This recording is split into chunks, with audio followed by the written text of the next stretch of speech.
Hey guys, अगर आपको मेरे वीडियोस पसंद आए तो प्लीज़ मेरे चैनल को सब्सक्राइब कीजिए and press the bell icon for latest updates. Thank you.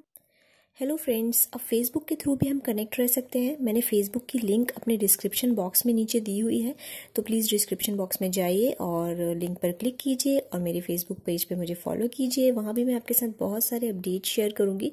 और बहुत से लोग मुझे कमेंट करते हैं कि उन्हें मेरी मेहंदी की फ़ोटो चाहिए है, तो वहाँ मैं फ़ोटोज़ भी शेयर करने वाली हूँ। तो प्लीज़ आप मेरे फेसबुक पेज को फॉलो कीजिए and keep supporting.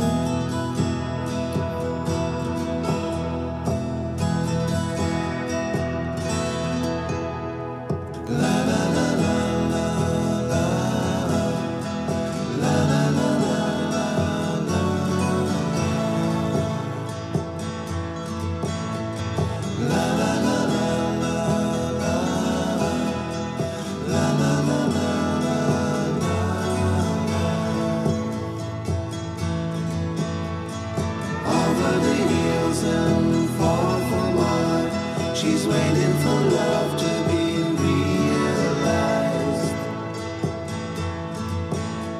I'll send her my heart covered as a gift and hope that you'll take it into her side.